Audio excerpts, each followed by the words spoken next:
Selamat sore Bapak Ibu semua. Selamat sore, Ibu. Selamat sore, Nampaknya Bu oleh Asri. Sore, Bu. saya sudah Sore, Bu. selamat Sore. Terima kasih semuanya. Romo, Bapak Ibu, Suster, semuanya.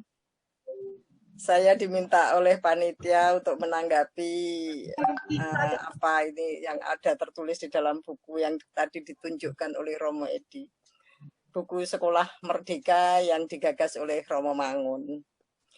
Nah, saya menyoroti apakah buku ini cocok atau relevan dengan pendidikan yang kita lakukan selama ini atau pendidikan yang kita idealkan. Saya mendapat kesan sementara ini apa yang dipikirkan Romo Mangun itu eksklusif ya, eksklusif, belum banyak dikenal banyak orang ya. Ya untuk kalangan-kalangan tertentu nama Romo Mangun itu sudah banyak dikenal, tetapi ide-idenya itu nampaknya masih banyak juga yang belum memahami. Nah, setelah saya mempelajari ide-ide pemikiran Romo Mangun, saya ingin mengajak Bapak Ibu semuanya, apakah ide Romo Mangun ini relevan ya dengan pendidikan yang kita idealkan, yang digagas oleh Kemendikbud, atau sesuai dengan teori-teori yang selama ini dipelajari di bidang pendidikan. Nah, Bapak Ibu, saya ingin mengajak kita semua untuk merefleksikan ini. Saya sudah menyiapkan materi, silahkan kita bicarakan bersama-sama.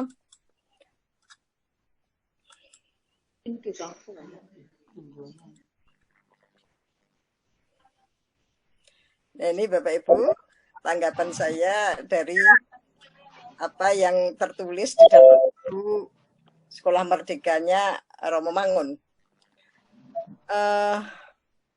Saya ingin mengajak Bapak Ibu dulu, sebetulnya yang dibutuhkan itu apa sih pendidikan di era sekarang ini? Sebelum kita masuk ke idenya Romo Mangun, konsepnya Romo Mangun.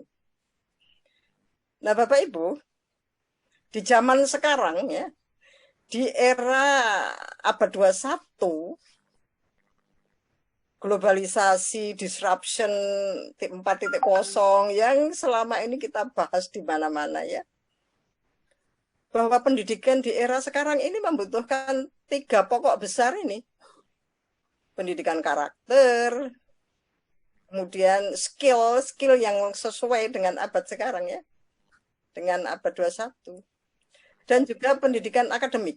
Ini di mana-mana Bapak Ibu, ketika pertemuan, seminar, ketika jurnal-jurnal dan sebagainya, referensi-referensi itu fokusnya kepada 3 hal ini, yaitu pendidikan karakter, skill di era abad 21, dan pendidikan akademik. Saya mengikuti berbagai pertemuan itu memang arahnya ke sana. Nah, kita lihat nanti cocok nggak dengan Romo Mangun, konsepnya Romo Mangun. Nah, Bapak Ibu, tidak hanya ini sebetulnya.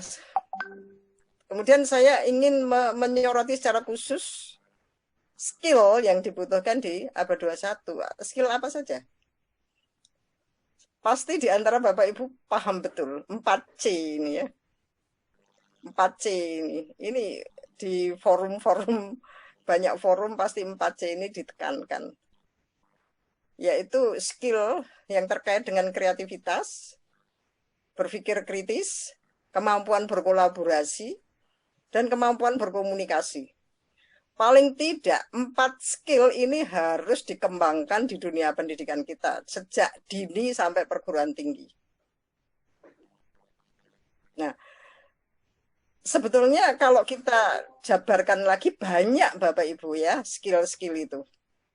Misalnya ini, kemampuan leadership, digital literasi, nggak bisa tidak.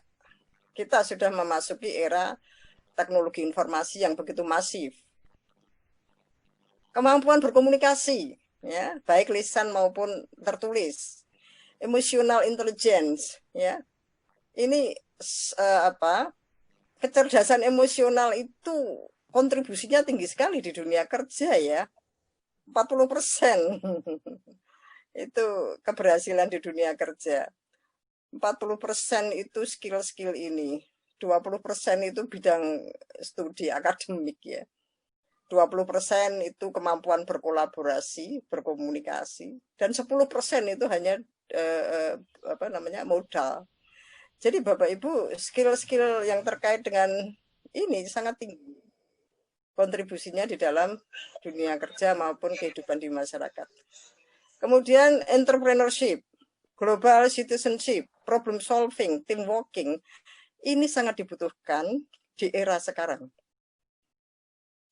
Nah, Bapak Ibu kalau lihat kurikulum 13 semakin jelas rinciannya ya. Jadi ada pengelompokan di sini ya. Yang pertama itu kemampuan belajar dan berinovasi. Nah, itu yang isinya 4C tadi. Berpikir kritis dan penyelesaian masalah, kreativitas dan inovasi, komunikasi, kolaborasi yang 4C tadi. Kemudian yang terkait dengan literasi digital. Itu ada literasi informasi, literasi media, literasi teknologi, literasi data ya. Ini kita sebagai yang berkecimpung di bidang pendidikan harus berupaya betul untuk membekali peserta didik kita.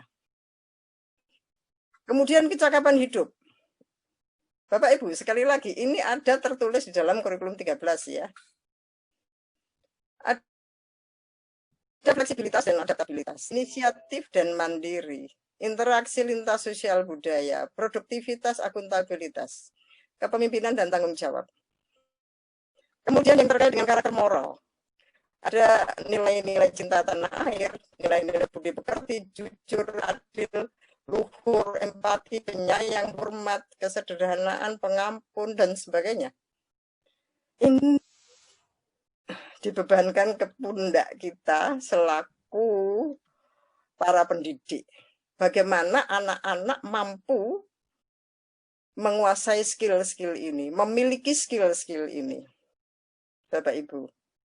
Nah, sekarang kita lihat kenyataannya seperti apa di sekolah-sekolah kita. Yang selama ini terjadi di sekolah-sekolah kita seperti apa? Para guru termasuk dosen ya, itu masih menggunakan imitasi di dalam proses pembelajaran. Kalau dosen saya dulu begini, maka sekarang saya jadi dosen begini juga. Kalau guru saya dulu memberikan tugas-tugas ini, sekarang saya sebagai guru juga memberikan tugas-tugas seperti ini. Jadi sifatnya mengimitasi saja. Tidak merefleksikan mengapa harus seperti itu. Bahkan para guru, para pendidik itu cenderung membentuk perilaku yang sama, yang seragam ya, Bapak Ibu. Jelas sekali kasat mata itu ya.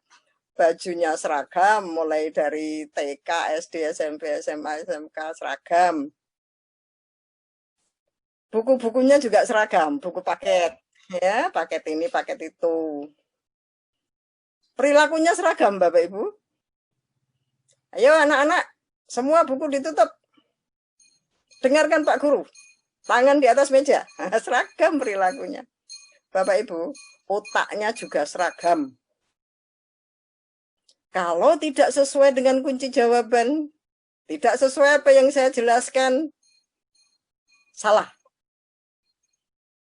Secara tidak langsung kita mendidik para robot-robot hidup.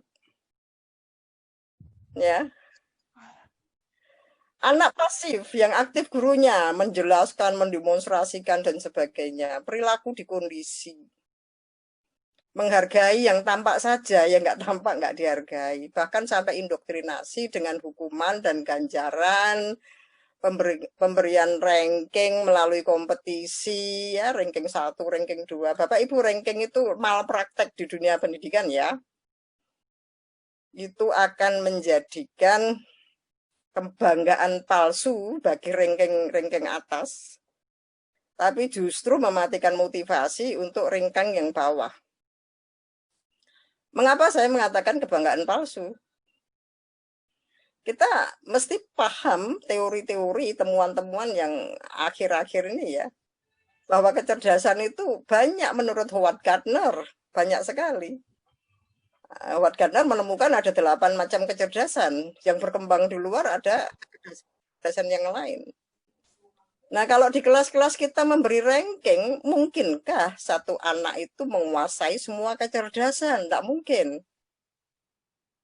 Sehingga ranking itu sudah nggak cocok, ranking yang diberikan ketika kemarin-kemarin itu ya.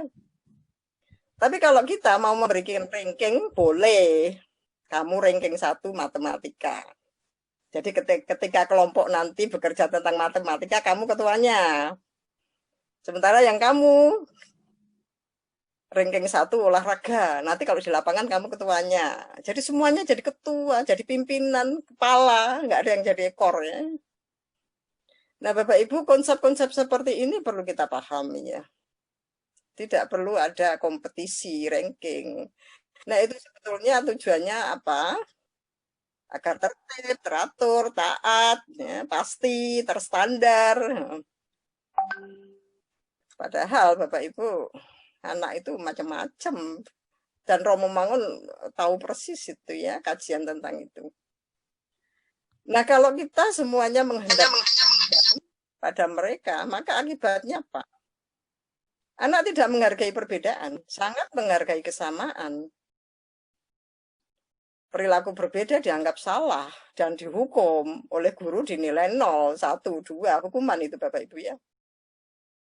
Nah, kita mencoba merefleksikan apakah praktek-praktek pendidikan dan pembelajaran yang seperti itu masih relevan di abad 21 yang menghendaki kreativitas, kemampuan berpikir kritis, ya, berkomunikasi baik lisan maupun tulisan, berkolaborasi. Dan kalau semuanya harus seragam, bagaimana kreativitas bisa berkembang? Salah satu syarat kreatif itu harus merdeka. Harus ada kebebasan, sehingga berpikirnya kritis, muncullah inovasi-inovasi. Ini Bapak Ibu, saya ingin mengajak Bapak Ibu untuk merefleksikan praktek-praktek pendidikan atau pembelajaran kita itu sudah tepatkah?